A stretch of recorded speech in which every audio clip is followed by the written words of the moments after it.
Well, welcome to another edition of My Harlow My Life, and of course, joining us today, just an absolute living legend of Harlow Town. One of the supporters that I would say is Mr. Harlow. Of course, the one and only Mr. Ray Trowsdale. How are we, mate? Yeah, all good, mate. All good. Bearing up under the pressure, like everybody else. Missing the family, missing the grandkids, etc., etc. But yeah, been busy because we've moved house and things. So yeah, I'm okay. Looking forward to getting back to work. I never thought I'd say that. I know that feeling. Yeah. Week off this week. I don't know if I'm looking forward to going back to work though, but yeah, I know what you mean. But I've done 9 weeks of furlough now, so I'm just kind of getting a bit twitchy now. Yeah.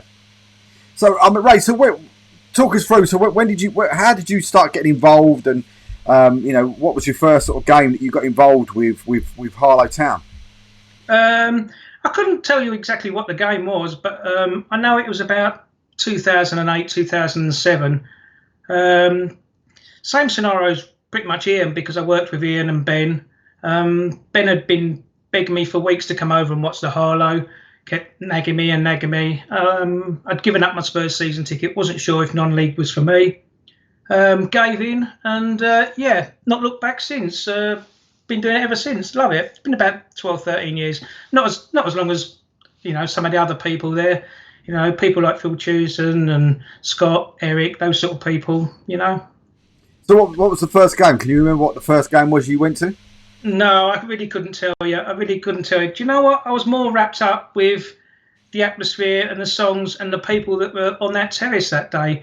I couldn't tell you whether we won, lost, or drew. But do you know what? With the away fans, the banter, the songs, the atmosphere, that was what captured me more than anything else. And the characters that were around that football club at the time.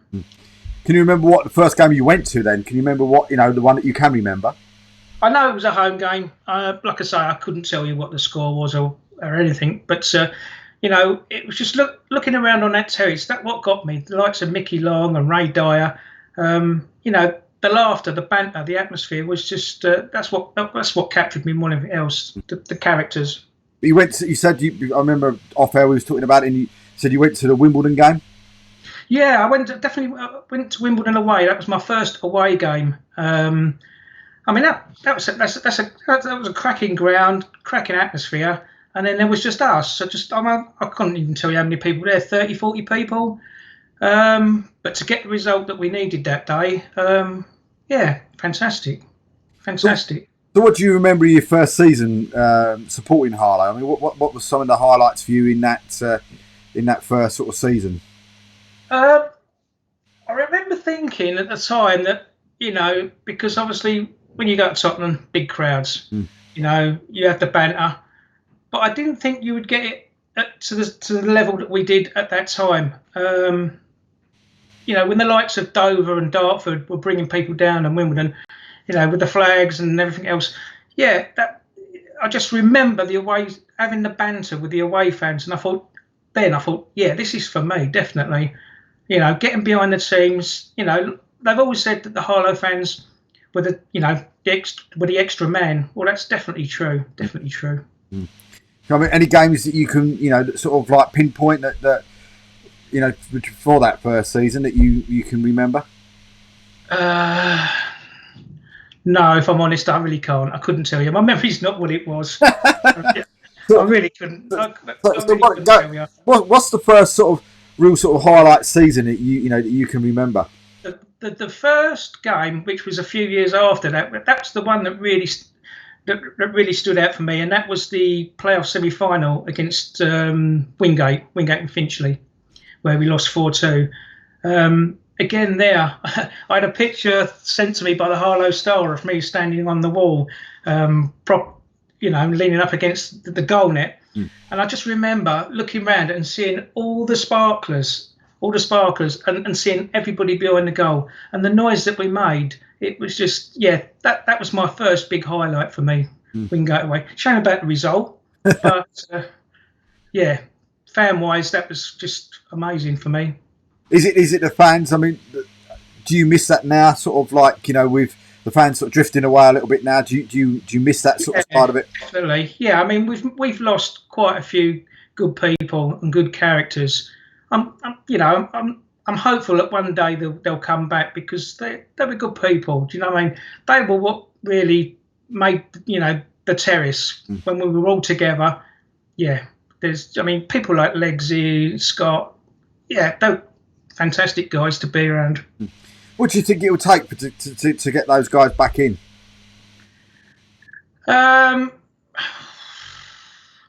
I certainly think a change in management. Definitely, I think we need a manager, possibly with a decent CV. And I've already said to you what my choice would be, but whether he dropped to that level or not, But there's some good, like you said, there's some good managers out there. I like the sound of Sammy Moore. He's done a great job at Hemel. Yeah, but for me, if I had the money and I had the choice, it'd be Rod Stringer all day. So when I first started coming over and all the rest of it, I always saw. That's gonna be a nice thing to say or not, but it was one of those things where when I came over, it always felt like yourself and Legsy were like cannon and ball. Do you know what I mean? That type of thing. There was that type of partnership. Do you know what I mean, between the two of you? Do you know? Yeah, But I mean, that must, fair play.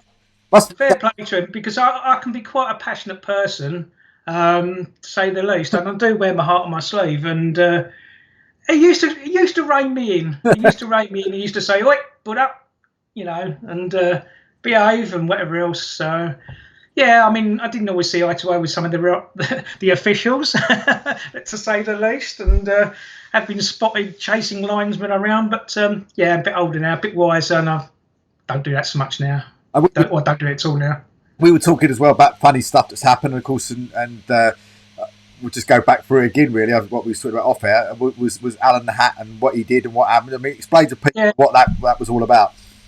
Well, I went through this phase of going down to Mr. Savers and Bush Fair and buying inflatables every time we had an FA Cup game. And that morning, I remember going down there and I bought about half a dozen beach balls. We're all blowing beach balls up, and like you do on FA Cup day, and bouncing these balls around. And then one accidentally went over the fence, and Alan Hack decided he was going to retrieve it. And he leaned over, and he stretched, and I thought, he's going to go over in a minute. And the last thing I remember was seeing the soles of his shoes disappearing over the fence. And I turned around and I just remember seeing everybody standing there absolutely in fits of laughter, absolutely screaming with laughter. And I see him sort of walking down the pitch trying to get the ball, and he comes back and he tries to cock his leg over the fence and realises he's too short and can't get over, so somebody has to open the gate for him. But yeah, I mean, it was a Del Boy moment, and it was just absolutely brilliant. I can see it now, his feet disappearing over the fence. It was hilarious. I mean, one of the seasons that that sort of reminds me was, I think the second season I was there when Harlow were really struggling, and I think if you remember the last season of Grass. I mean, what was that like as a supporter like yourself, or a passionate supporter like yourself, when we're turning up every week? We've got a really, really sort of like inexperienced team. We're getting beaten week in, week out. We're really struggling to even stay up that season. I mean, supporter, how difficult is that? Oh, it is hard. It's hard. I mean, the players are giving their all. And we as fans have to do exactly the same. We have to get behind them and do the best, and just, you've got to get behind them and try and be that extra man. Just give them that little bit. I mean, that's why I do the flags, because I think, it just shows support for the team. It shows them that we're there and we're supporting them. We're 100% behind them. But yeah, we've had some bad times. I mean, when we had the generator for the floodlights, and they're trying to siphon diesel out of a transit van to get the floodlights going. I mean, there's been some real ups and downs. When the floodlights went out, we ended up having snowball fights and things like this. It's I've got a lot more good memories than bad ones, really. So talk to us about some of your good memories, of your time at Harlow. Well, I mean, I always remember the time. I think we'd played Ilford away. We'd had a shocking night. We hadn't won, and it was just me and Legsy coming back up the M11. And do you know what? I have never laughed so much in a car in all my life. We had such a laugh, and that was the thing. And I noticed Ian mentioned it the other night. That there was Ian, Legsy, myself, Joel, and Gary McClare, and wherever we went in the Ryman North, whether it home or away, we always had a laugh, no matter what. I mean, some of those Tuesday night trips in that car, fantastic, absolutely fantastic. You got, that season, we nearly went down, and we spoke about it before. I mean, is there any highlights in that season? That, the sort of the really bad season, the last season grass. Is there any highlights in that season you can remember?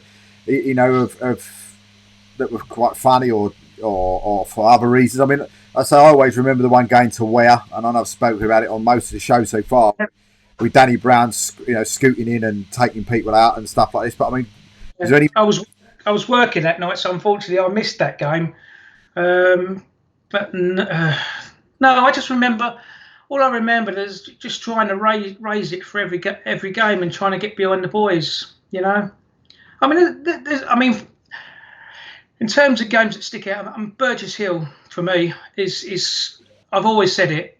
Burgess Hill for me was the one for me. That was just such an amazing day. Looking around and seeing the fans and Mad Al trying to get the siren over the fence and things like this. Trying to get it into the ground. But yeah, I've got some good games. But I think definitely Wingate and Burgess Hill were the two early ones that I really remember. So I mean, Harlow were renowned for that air raid siren. I mean, do you know how that actually first came about? Was you around when that sort of first started? No, that was before me. I think it must have been before me. I try to think back now. I certainly don't remember it when I first started coming over. But again, that's something you'd have to ask Maddo. But some places like it, some places don't. Bit like other clubs. Some clubs like me, some clubs don't. I can go to Sudbury and get a warm welcome at the turnstile, and I can get to Brighton and see, and they'll go, "Oh, not you again." But is it one of those things? I mean, is there games that sort of or fans that you love going, love coming to the arena, or you love going to them, in a way of like where you get the camaraderie between you and then between them, where you're sort of going backwards and forwards, because you don't often get that, do you, in non-league? Because it's not normally a good away following from the other club. But is there a club that normally, when that does happen, you love that a little bit more? Because I know Brightley bring their extras, their ultras, and then also the likes of Haybridge Swifts and people like that. Yeah, I've had many good conversations with the pirate down there, the guy with the beard and the flag and everything. And we always have a laugh and a joke about it. But I do like Sudbury. Sudbury's one of my favourites. I have to say, I love the ground and I love the people. They always know me, and they always give me a warm welcome. But some places more than others. So what's it like though? What's the one that you like coming to the arena the most? Is there a club's fans that you like coming to the arena the most because you get that banter backwards and forwards? Enfield for me, definitely. I mean, it's always nice to get one over on Enfield, and they do always bring a few, and they stick their flag up on the Denny Chapman stand. So yeah, it's good to have that banter with them. Local rivals, I suppose. Enfield for me, definitely. So let's jump forward to the first season. I think it was the first season that we had the Astro 3G down. I mean, the season went, probably better than expected, I would assume, considering that the season before we nearly relegated, and all of a sudden then we're pushing playoffs. Yeah. We finish off in those sort of playoff games. What was your feeling going into that semi-final against Haybridge Swifts at Haybridge when we'd already lost them 3 times in that season? I always see you as being the leader of the Harlow fans. So what was the feeling before that game, and what was spoken about before the game? Because something very speaking to Jody, speaking to Danny last week, something happened in that game before the game. Yeah. But what was actually the chat between all you as fans? What was the plan when you went to that ground? I remember having the conversation in the car going down, and to be honest with you, I wasn't overly optimistic of getting a result, to be honest with you. I was going with more hope than anything else. Like I say, as the results hadn't been great against them that season, I wasn't expecting to get too much out of the game. But, I believe that when I go to a football match and I support a team, I get right behind them, give 120%. So that's what you do, isn't it? You get there, you lift the boys as much as you can. And I can remember being in the bar before the game, and they had a little crowd in their bar just off to the side there. And I could hear them singing. And I thought, well, we can't be doing that. So we went outside, and I can remember we were congregated around the tunnel, like you said. And I can remember putting the drum on a bench outside next to the tunnel. So when the players come out, obviously we had a good old sing-song. I was banging the drum and making as much racket as possible, to let them know that we were there, Was that something that was discussed beforehand between like you, Paul and Scott and all the rest of them? Was that something that was discussed and say, look, let's get round the tunnel, let's make a lot of noise? Well, we always headed for the tunnel prior to kick-off. That's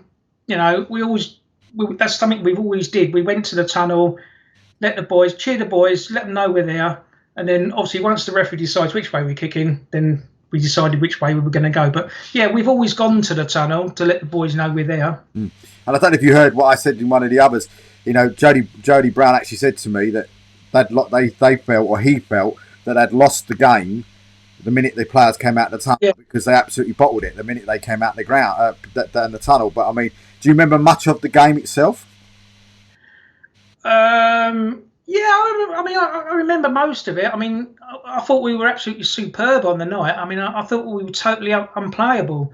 I remember having a stupid wig on, which kind of, I went through a phase of wigs, funny enough, for some reason. God knows why, because I've got so much hair on them, it's unbelievable. And I can remember one of the Harlow fans being on top of the turnstile. Yeah, I remember most of it. I remember being on the wall and then somebody gently giving me a nudge onto the pitch from behind. I don't know who it was to this day. But, I remember. I thought we were fantastic that night. So, of course, when we realised that we were playing Whittam, I was confident. So what was the trip home like? You said about the car journeys. I mean, was that car journey home one of the best? Yeah, just buzzing. Everybody was just buzzing and couldn't wait for the weekend. Just everybody was chat in the car, laughter, great. It was fantastic. So, what was the feeling leading up to the final? What was the banter between you and the rest of them? I dare say you guys were talking at some point on the forums, or maybe on phones or texts or stuff, whatever. What was the feeling leading up to that game? I don't really remember too much in between it, because it was only a few days, wasn't it? But I remember the old forum. But I think, most people that going into that game, because of the results, I mean, I think one of the results in the season was 5-1, was it? Something like that, yeah. Or 5-2 at their place prior, earlier on in the season. So, of course, I mean, I was so confident we were going to win that game. But the performance wasn't there, was it? It's hugely disappointing. So who was? I'm not saying it was yourself. I don't know who it was. I can't remember. There was an incident during that game where and I don't know if you remember it. The physio came over and he was right on literally by the goal, and then someone decided to squirt it with water. I can't even remember who that was who did that. No, I can't remember now. I do remember it. Yeah. I do remember it because I mean, every time they scored, I remember one of their coaches doing knee slides on the pitches. Yeah. And I just, I don't remember. Yeah, I remember the penguin. So, did you ever get the penguin back? Not as far as I'm aware. No, definitely not. Well, that was just one of those incidents. I say that my daughter, whose birthday is today, she always brings up about Harlow. Did you ever get your penguin back? You need to ask them if they ever got their penguin back. Well, I don't know who shredded all the paper, but I've never seen so much shredded paper and loo roll in all my life. You could not see the concrete under your feet. There was so much shredded paper and toilet rolls everywhere, on top of the goals and everything. So we lose that final. I mean, how was you feeling? Again, as sort of one of the main supporters there. I mean, how was you feeling there? And how because I don't know if you went back to the club afterwards, because I remember going back to the club after that game, and John Bartlett was sitting there, and he basically turned around and went, "Don't worry about it, we'll win the league next year." And that was one of the things he was telling most of the fans as they were coming in for a drink after the game. Yeah. But I mean, going into that and then going into the next season, was there concerns for you that maybe that we will struggle next season, or we might win it, or where was your head at then? No, I certainly felt we could come back stronger and learn from it, and definitely push on. And I was pretty optimistic that we could go up the following year. Definitely. Would you say that season was one of your favourite seasons, the 100-point season? Yeah, definitely. I don't know. I mean, the season with Needham Market was good as well, though, wasn't it? Yeah, that's the one I'm talking about. So the 100-point season with Needham Market, yeah. I mean, that game at the end of towards the end of the season at Needham. Oh, what a day! What a day! Again, now I managed. I managed to wind the locals up yet again, and I kept calling them carrot crunchers. And I was in the bar at half time, and this guy came over and he tapped me on the shoulder. And he turned around and he actually had a bag of carrots. He must have gone shopping in the morning. He said, "Here, from the carrot crunchers, take them home with you." But that game had also happened to it as well, and I don't know if you remember they were kicking off about their advertising hoardings. Do you remember that one of their advertising hoardings got smashed and they were kicking off about the advertising hoardings? Yeah, I mean, there was a lot of people. I was not far from where it happened, actually. There was a lot of people behind that goal, and I think it was just there was a sudden surge, and I think it just went over. It wasn't deliberate. It certainly wasn't deliberate. But that game, because their chairman come over and stood next to me, and he was having a bit of a moan, but I said, "Look, it wasn't done deliberately." I mean, what do you remember of that game? I mean, itself, because of course in that game we went 2-0 down, didn't we, quite early on? Yeah, but I mean, I think obviously the main talking point was the goal that was ruled offside that was never offside. Yeah. That for me was the big. That's how fine margins are, isn't it? I suppose And then of course, as I said to Danny, it was that substitution he made. He brought on Alex Reid. He moved David Cowley as well, and all of a sudden it just seemed to change the whole game, didn't it? We got back to 2-2, and then in the last kick of the game, the ball drops to a player, and probably the one player you didn't want it to drop to, it dropped to, and and we all got out next. Yeah, that's football, though, isn't it? You know what I mean? That's why we love football so much, isn't it? Margins are, so close. I mean, I was watching the England Germany game the other day from the '96 Euros. When Gascoigne stretched his leg out, that's how fine margins are, aren't they? Yeah. So. But I mean, that sort of game's gone. We go into the last game. I think they were playing Chatham. I think, if I'm right in saying, we were playing Thamesmead at home, and we score early on. And all of a sudden, then on the league table, the live league table, we're sort of getting promoted. I mean, were you guys over that side keeping a watch of what was actually physically going on? I'm not one actually for standing there looking at web pages. I'd rather just look at the end of the day or look at half time. But I don't. Yeah, I mean, there's plenty of people around me with their phones in their hands, definitely. And you don't need to have your phone in your hand because people will tell you what's going on. But I mean, at the end of the day, all we've got to do is concentrate on what we're doing. If we win our games, then it'll be what it will be. So, Rob O'Connor's a terrible one for that. He'll stand behind me. He'll say to me, "Oh, this team's winning. This team's winning." I'll say to him, "Look, Rob, not interested till the final whistle, mate." Bless him. I suppose one thing I've always been interested in with yourself is how did the nickname Buddha come about? Right. Well, it didn't actually start at Harlow, funny enough. I'd separated from my partner, and me and two other guys were sharing a 3-bedroom house.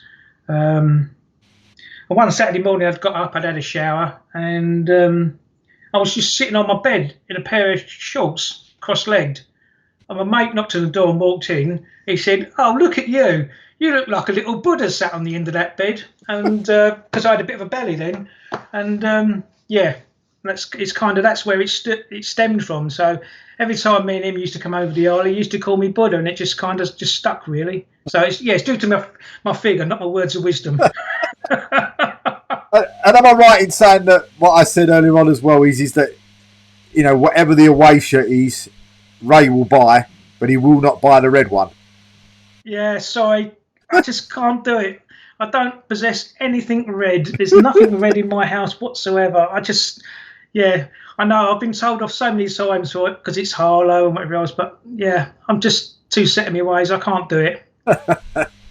So let's go back to that season. We end up getting to that situation where we end up in the playoffs. I mean, talk me through your day or your evening or whatever else on that night when we've got to play Thurrock. We know it's going to be a right old humdinger because of history. We know it's going to be sort of like World War III almost. You know what I mean? So talk me through what it was like for you guys there.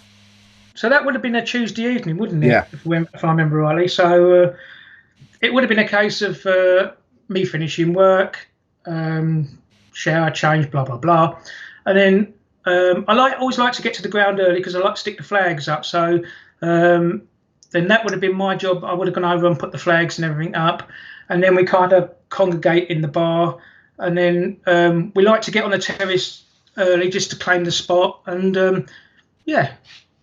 as it is. So I mean that game itself, though. I mean, it was we got 100 points, 100 goals. We go into the game, and 20 seconds after the kickoff, we're 1-0 down. I mean, what's the feelings like on the terrace over there? Because I'm very interested to know what it's like as somebody that's there on the I'm upstairs doing the tannoy or whatever else, and you guys are all down there. So it's very difficult to actually know how you guys are feeling. Yeah, I mean, at that stage, when you're 1-0 down after 20 seconds, there's still like another 88 minutes to go, or 89 minutes to go. So, you're optimistic. I mean, we've been scoring goals for fun. So, yeah, all right, we were 1-0 down, but I was still optimistic that we could still go up, push on and win the game. I mean, we just raise our voices, and, get behind the team. But that game was a weird game because it was one of those ones where almost after every kickoff, they would score in sort of 20 seconds later. It was just a really weird day. I mean, we go through that game, we end up losing the game, we get knocked out. How, as a supporter, I know what it was like for me. I don't think I recovered until August. It was one of those things, and how can I say this? You're more of a sort of a red-blooded fan than what I am as such, But if I was sort of like felt like someone had kicked me in the goalies and all the way to August, I mean, I'd hate to think the likes of you, Legsy, Scott, and all the rest of them were feeling. Yeah, it was definitely like having a kick between the legs. Definitely, that was a tough one to swallow. But again, like whenever we talk about it, we just look at it. Okay, what do? We just raise ourselves and we go again. There's no point in feeling down. You dust yourself off and you come back stronger, don't you? So we start the next season. I mean, what was you expecting from that season? Was you've just done so season before we got to the final, got beat. The next season we go to the semi-finals, we get beat. We get 100 points, 100 goals. Reedy's smashing goal scoring records all over the shop. Dan's doing the same. We get to the next season. What was you expecting? Sort of day one from there. Was you expecting us to go again? Was you expecting us maybe might struggle or? I mean, it was such a strong point, such a strong period for us at that time. Yeah, I certainly expected us to come back stronger and definitely have another good go at it. Definitely, we actually had to do it 100%. Do you remember any of the games going forward in then? I mean, I'll be openly honest with you, I can't even remember who won the league that year. Even though we came second, I can't remember who won the league. I know it sounds a stupid thing to say. I can't even remember who won the league that year. All I remember is the semi-final and the final. Oh, God. I honestly can't remember who it was. It might have been Sudbury, maybe. I don't know. I'm not sure who it was who actually won it. Was Leiston not in our division? No, I don't think it was Leiston. I'm not sure. I honestly can't remember who it was who went up that year.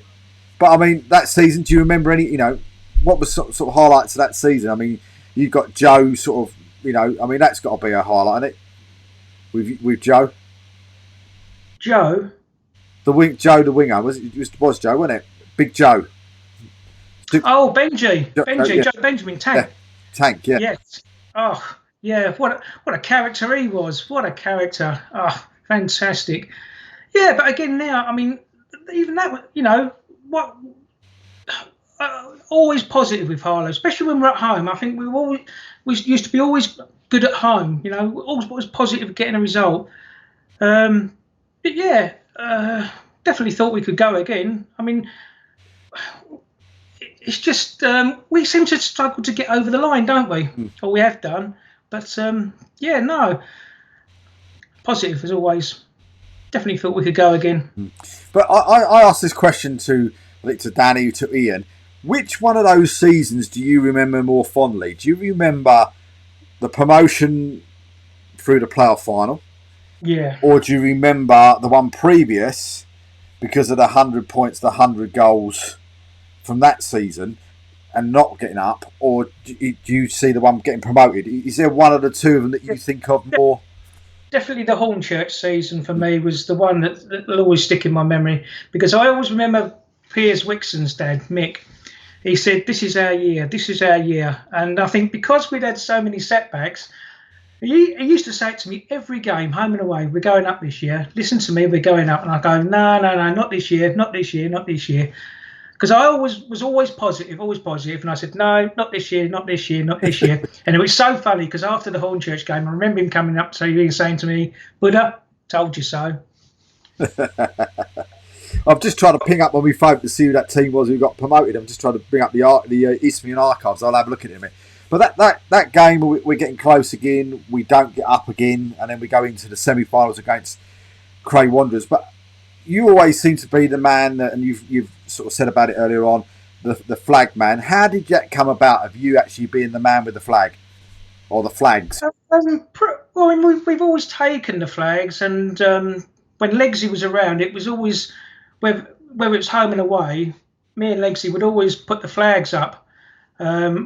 We'd done it for so long. We always done it. And then Legsy moved away and wasn't around so much. And yeah, I kind of just thought at the start of the season, do you know what? From now on, I'm just going to do it. So every Saturday morning, I go over there about 11 o'clock with my little step ladder, and I stick the flags up. But yeah, it was always me and Legsy. But you know, Legsy's not around now, so yeah, I just I like doing it on a Saturday morning. It's what I call doing my bit for the team, so to speak.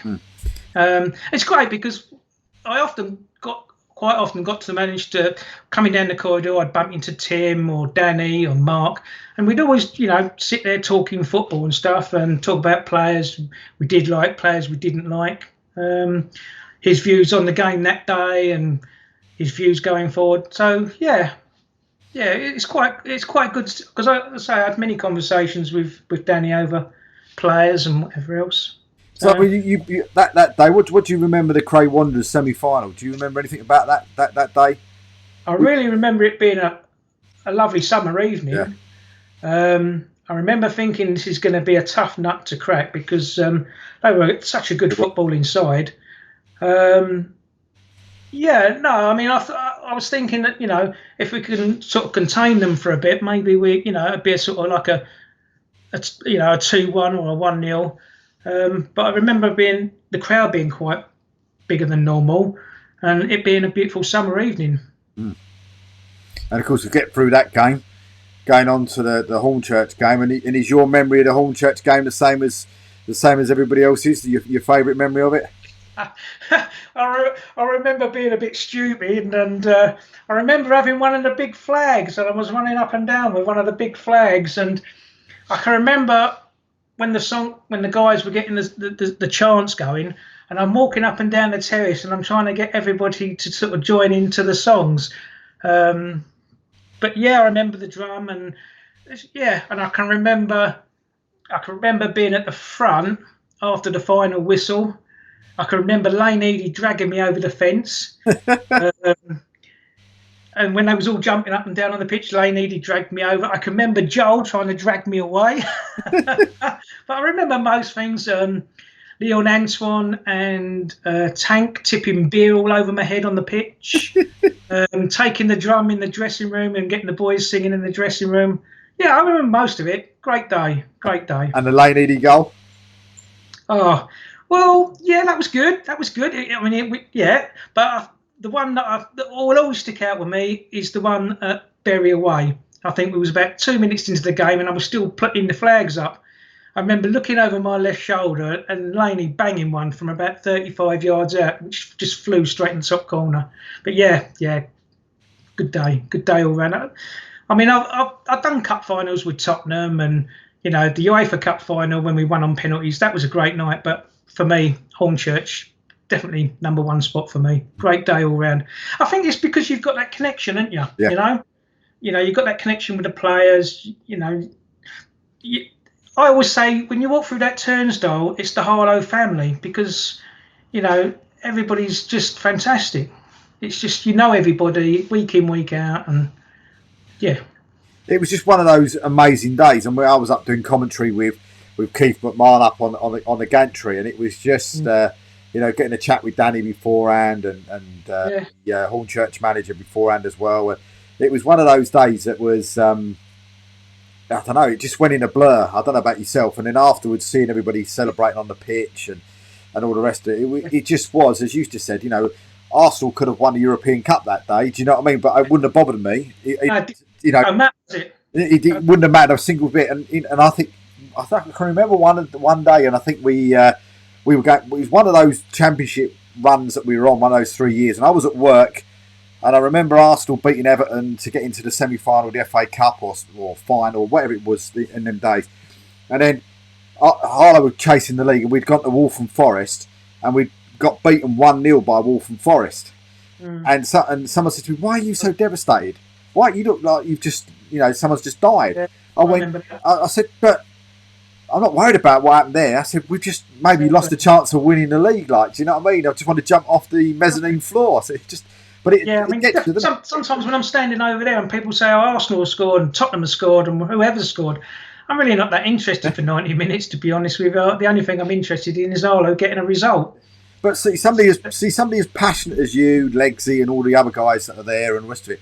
That day at Hornchurch, against Hornchurch, must have just been like all your Christmases all at once type thing. You must have been, on cloud nine. I mean, what time did you leave the ground? There's an option, or did you leave the drink alone that day? Yeah, that's it. I don't know. I really couldn't tell you. There was a good drink had afterwards, definitely. I can remember standing in the middle of the pitch with a drum on top of my head. It was. I remember we came back. I think we went home and then I came back, and then we had a good drink in the evening. It was a presentation evening, wasn't it? Later on, if I remember rightly. That's right. Yeah. That's right. Yeah, we came back for that in the evening. Yeah, I remember again there. I remember Joe being on top of the chairs that evening, singing and dancing. It was just the whole day was just amazing, absolutely amazing. I'll tell you the other one that always sticks in my mind for you, with yourself, was a certain trip in the FA Trophy, going down to Bath, and remembering yourself and about 3 other people behind the back of the goal, and with the Bath City mascot, and it always sticks in my mind because I could see you from where I was in the main stand. I mean, talk to us about that day, because that day for me always sticks in my mind because I was in the dressing room later filming the celebrations, and I was match day secretary at the time, so it was a special day for me on that day. And but, I mean, from your point of view, I mean, it's a big old travel. Must have been after work to get there. Yeah, I remember. I took the afternoon off work and I took my life in my hands, funny enough, and accepted a lift from Mad Al. Oh my god, that was a trip with Mad Al is certainly an experience, because we got in the car and we halfway around the M25, and I think it's the M4. Is it the M4 or M3? Yeah. And I said to her, "Your tank looks a bit low." He said, "Oh yeah, I've got to stop and put some diesel in." Well, literally, he was running on fumes, so we had to give him petrol money to get us there. And then I remember sitting in the back with Gary McClare, and I'm saying to him, "We're gonna die. We're gonna die." I mean, he's driving. He's just like, "Oh my god!" And this transit, I always remember this white transit van going past him. And I can remember him saying, I'm not having that. And he was going flat out. And I remember counting my lives in the back of the car with Gary McClare. Anyway, we got there safely, bless him. And it was funny because I remember when Danny said about the other night about me jumping up on the hoardings. I'd not long had a new phone, and when Alex scored, jumping up and climbing up, I smashed all the screen on my phone when I was going crazy. But yeah, it was a long journey. I remember getting home really late, but yeah, great night, really great night, and good people as well, good club. And it was one of those. It was, wasn't it? It was one of those nights where I think the first game, as I was speaking to Danny about the other night, it was a case of I remember pre-game, and I can't remember what the player was now off the top of my head, but I remember going into and getting the team sheet. He gave me the team sheet, and I said to him, Dan, you do realise you'd missed. I can't remember what the player was, and he'd missed him off the team sheet. He'd only named 6 subs instead of 7. He went, oh, blimey, thanks, Dave. And he wrote the name in, and we done the situation. And I think about 10, 15 minutes into the game, Sonko's gone up for a header or whatever else, cracked his head and left himself with a really bad gash on the pitch. And I think the game was stopped for quite a period of time. And then they decided that, he couldn't carry on. And they put that player came onto the pitch instead of Sonko. But at that sort of stage, as I asked Danny, when you've got somebody of the stature of Sonko going off the pitch, you're playing a team that's 2 divisions above you, or 2.5 divisions above you. Yeah. What's the feelings of a fan then? Do you know what I mean? Are you thinking, oh dear? Do you know what I mean? Yeah, I mean, I'm never one to concede. I always think we're going to win. And I think that particular night, watching that game, we never looked overawed by the occasion. Yeah, they were a good side, but I felt if we got the chance, we would score. I think there was chances at both ends from what I can remember. But yeah, no, I was confident we could get something out of the game, definitely. We certainly didn't get rolled over at all. No. And we were creating chances. So, yeah, I was positive that, if it fell to the right person, we could get something out of the game, definitely.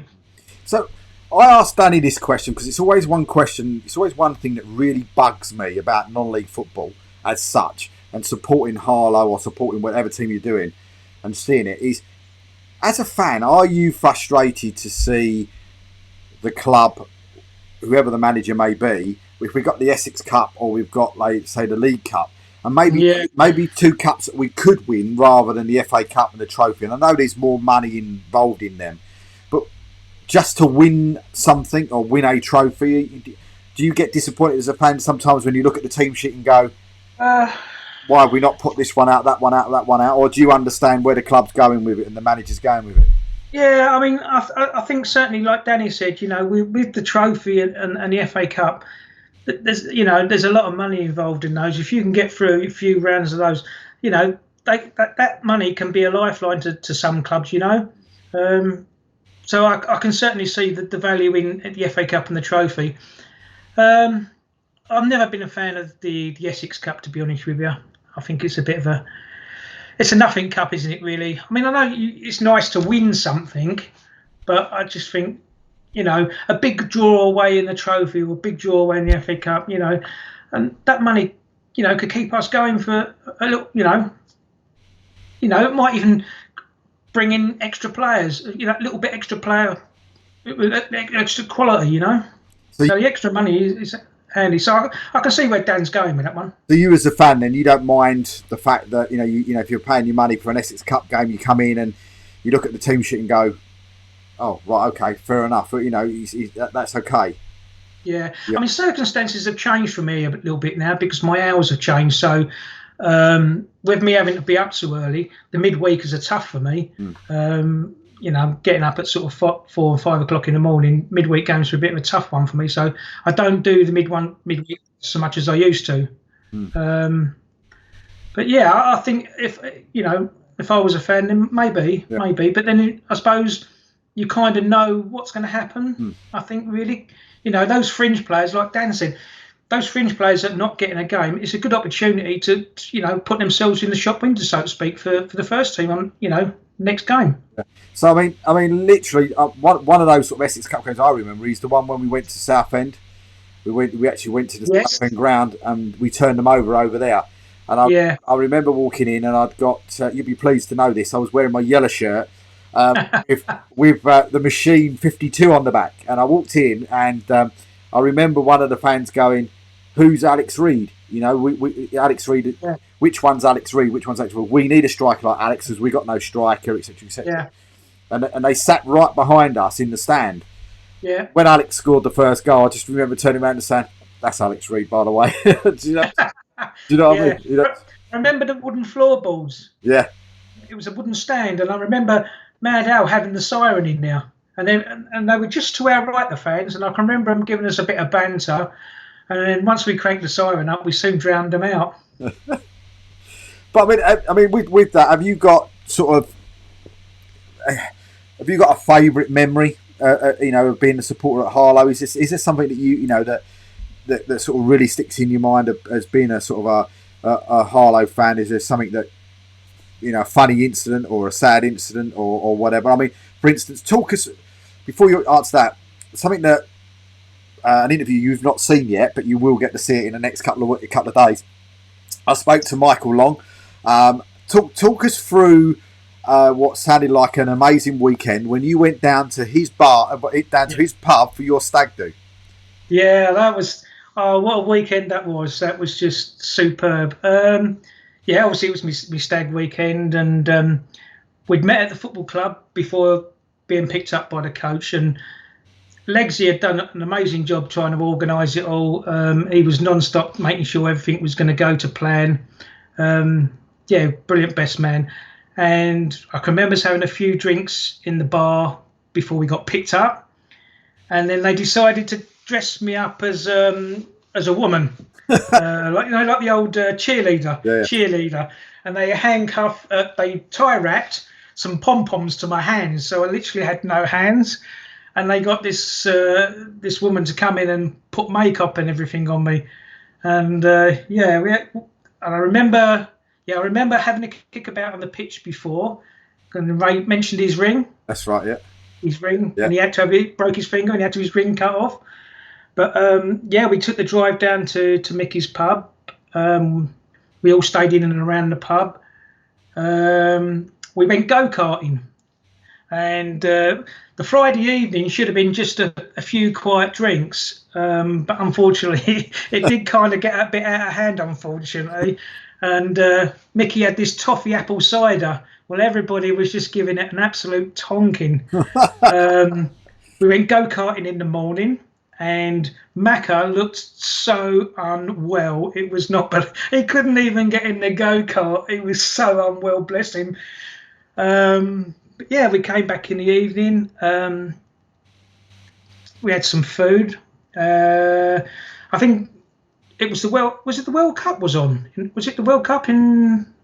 Trying to think which year it was now. How long have I been married? About 6 years now, I think. But I think there was an England game on, and we all sat in the bar having a few beers, watching this England game. And I think there was lightning, and I think the game got called off halfway or something. We drank to the early hours. I remember Eric sitting on a stool, and I remember saying to him at the time, "Oh, I'm done now. I've had too much. Can't do any more." And then there was Eric sitting on this stool, and he was literally leaning on the bar. He said, "No, stay and have some more. Stay and have some more." And he was in a worse condition than me. But Mickey Long was a fantastic. Him and his wife were amazing hosts for the whole weekend. They made it brilliant. Did you stay at their place, or did you stay hotel? Yeah, I stayed in the pub, and Joel. It was so funny because we couldn't find Joel. We couldn't find him anywhere. We wondered where he'd gone. Anyway, it wasn't until the following morning. Will anybody find Joel? No. We popped our head round this door, and he'd fallen asleep on this bunk bed.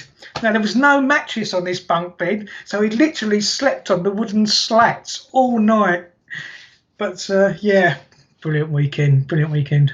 So from that, of course, we then had a situation where, the really unfortunate thing that happened, and I was at Ware at the time. I'm not sure. I'm assuming you was there because you're always there as such. But can you remember your feelings on the day when you heard the news that the pub had gone sort of burnt down? I think if I remember rightly, we was at Ware. Yeah, away at Ware. Yeah, on a bank. Yeah. I remember Ray Dyer, and I think it might have been Scott Alderman standing behind me at the time. And I overheard the conversation, and I just, I just couldn't believe it. just could not believe it. I was more worried to think that I really was hoping that everybody was okay. I mean, it's heartbreaking when you lose personal possessions and you lose your home, but you know, life comes first. Life comes first. And I just remember being so relieved to know that they was all okay. He speaks, and you'll get to see it. He speaks really, really well about it as well, and tells a lot, goes into a lot more depth about it as well in his interview. But so, I mean, going back to yourself, I mean, you've literally, I mean, is there something that's a memory that sticks out more than anything else in that, you know, in Harlow for you? Is there something that's happened, good and bad, maybe, that you can remember? I mean, for me, the bad time, you know, was when we never had no money and the players were literally playing for nothing. And like I said about the generator and the floodlights, that was, to me, that was the lowest point, I think, for me. I found that season really hard. You know, I mean, fair play to the players because, like I say, they were playing and they weren't earning a lot of money if they were earning any at the time. But they gave their all that year. They gave their all, them players. Memories, best memories.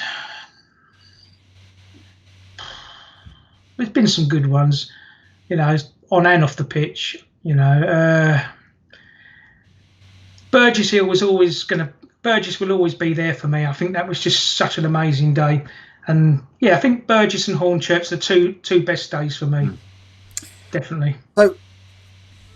So before we answer those sort of final questions, you know, are coming, but I mean, with that, we get promoted that year. We go into the Prem.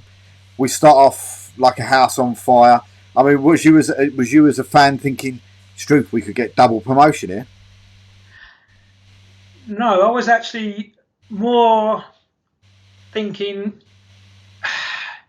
how is this going to go? Because you know, when you, like you say, when you come up like that, you want to just hold, don't you? You want to, you know, just contain what you've got and just. I mean, I'd have been happy, sort of 10, you know, middle of the table. That was what I was hoping for. When we started like that, I suppose you kind of wonder, is it going to go all the way? But I wasn't looking at promotion. I wasn't looking at promotion at all. I was just looking to solidify what we'd done. So we get about 3/4 of the way through the season. I think Danny said after a Bognor Regis game, and then from there it sort of dropped off quite considerably. Fans moved away, went away. The performances dropped off as well. I mean, what's the feelings from somebody like yourself then, when all of a sudden we've had sort of 3.5 years of like success after success after success, and then all of a sudden you're seeing the likes of Dadson go, Small go, Alex Reid disappear. Was you starting to get a little bit worried then? Yeah, to be honest with you, I mean, I didn't know where it was going to go from there. Like you say, some of the fans decided to drift away as well, and it was as if sort of like the bubble had burst a little bit. Yeah, it's hard to take, you know, because we've spent so long trying to get back to where we want to be, and then to see it all sort of slowly sliding away is hard, isn't it? But, you know, again, as a fan, you've just got to turn up on a Saturday and make sure you do your bit for the team, haven't you? You know, that's, you know, like I say, whenever I put the flags up, I do it for the team. It's not for me or anybody, you know, I do it for the players, you know. I mean, when people were saying about, you know, Danny should go, etc., or whatever, I can't change that. I can't change whether Danny's in charge or not. You know, my job as a fan is to turn up on a Saturday, put them flags up, and get behind the team. And you know, whether I wanted Danny there or not is irrelevant. My job is to support the team, and that's how, I said this to Danny before. You know, whether you're here or not, it's irrelevant. My job is to support the players that put the shirt on. Those players that cross the white line, you know, roll their sleeves up and think, let's go out there and get a result. You know, my priority is the team. It's always the team. So, you know, what was your reaction then? Because I've said what my reaction was. I still couldn't believe what had happened. But what was your reaction? January this year, it breaks. and for me, it came out completely out of the blue. You might have heard rumblings yourself. I don't know. We've been in the club closer, but when the news came out that Danny had resigned, I mean, what was your thoughts on that? Was you as surprised as me? Yeah, shocked, really shocked. I was told one thing, but then obviously listening to what Danny said the other night, what I was told was wrong. So, but yeah, I was really shocked. I mean, knowing Danny like I do, from the conversations that I've had with him in the past, you know, I've got Danny down as a fighter, quite stubborn, wants to win. Do you know what I mean? Yeah. So for him to walk away like he did, yeah, I was shocked, really shocked. I thought if he was going to go, it would either be before or after the season. But yeah, when he did, I was very shocked. And then of course Mark then takes over until the end of the season that weren't. I mean, did you see much difference in the style of football or anything else? Was you surprised, or was you concerned about the amount of players that came in and didn't come in, and etc. After? Yeah, and obviously Mark was trying to put his stamp on it. He brought some good players in. The football changed. Unfortunately, the results didn't. Yeah. But the football was different. It was good to watch. I can't say it wasn't. Thing with Mark is he's an honest guy, and if you want to talk to him, he'll tell you. You know, I found him a very honest guy. If he gets the job next season, you know, I shall back him. But I mean, he definitely tried to put his own stamp on the team and play a different way. But yeah, the football was good to watch. Yeah. So good. Here comes the fateful questions. So who's the one player that when Harlow were playing against that team, who's the one player that you used to think of, oh no, he's playing for them today? So what I mean by that is if you look at Arsenal, I would say to Didier Drogba, it was one of those ones you didn't want to play against because you knew he was going to score.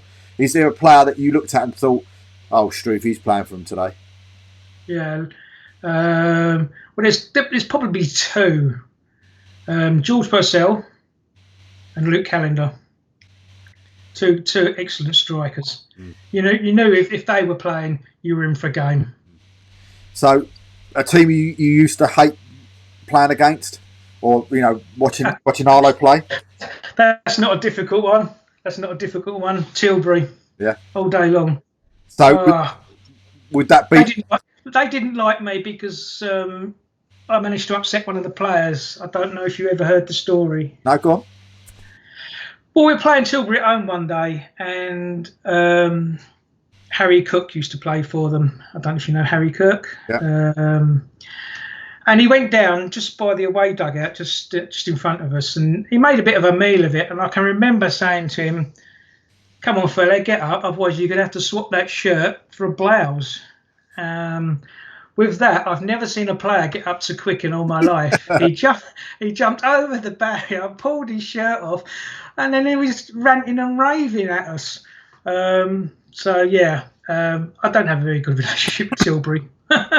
Funny you say that. I didn't know what team it was, but I remember that. I do remember the player jumping over, and that was at home, and it was at our place. Yes, it was. Yeah, just by the away dugout. Yeah, I remember jumping. I can remember him shouting at Gary McClare, but it wasn't Gary McClare, it was me. I do remember that incident. Yeah, I do. So what about the worst ground to go to as a supporter? Oh, that had to be last season. Where was that? Chalfont. Yeah. Chalfont. Oh, no, yeah. I mean, since we switched over to divisions, I mean, some of the grounds, nowhere near like the Ryman North. Some of them are just atrocious. The best ground you've been to as a Harlow fan? Sudbury. Yeah. Sudbury. Absolutely love Sudbury. Yeah.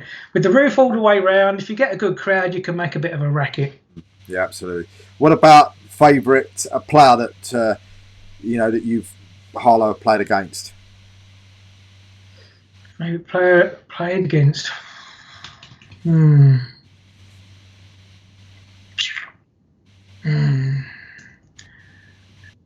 I'm stuck on that one. I can't give you an answer. What about favourite Harlow player then? Oh my God, I knew you was going to ask that. There's just so many, isn't there? There's been so many good ones. Especially early doors for me. Beckett Hollenbach, I liked. Jimmy Hassel, Jamie Richards, Bunny. There's been just so many, isn't there? Leon Lelite, I liked. I know he wasn't everybody's cup of tea. Stampy, I used to like. I did. But I think if I've got to pick a player, it's got to be Junior all day long. All day long. You know, big, strong, powerful, quick, can pass and cross a ball, can score a goal. Yeah, Junior. I still got his playoff shirt hanging in my wardrobe, unwashed, autographed, and it's still in there now. Well, he's one of those players, though, isn't he, Ray? He's a legend would probably be the wrong, that won't be good enough for him as far as I'm concerned. He's one of those players that, a bit like Fabian Sims for me. You know, the two of them are absolute gentlemen off the pitch as well as on it. They come off and they can't do enough for you. Definitely. I mean, I've had conversations. I had conversations with Junior before the Barking games last year, and I get on well with Junior. And as I say, I think for me, yeah, I mean, I think some of the goals, that Alex got, without Junior, I don't know whether Alex would have scored as many, but because he was a good supply chain for Alex. So So I suppose final question: what do you see the future? So we've got Chris Ottaway now as chairman. We've got Tim in at CEO. There's been a lot of changes in the boardroom level. I mean, what we're waiting to find out if Mark's going to carry on as manager, if someone else is going to come in. But what's your thoughts on a season that might happen or might not happen? Even, do you know what I mean? This year, and where do you see the club going?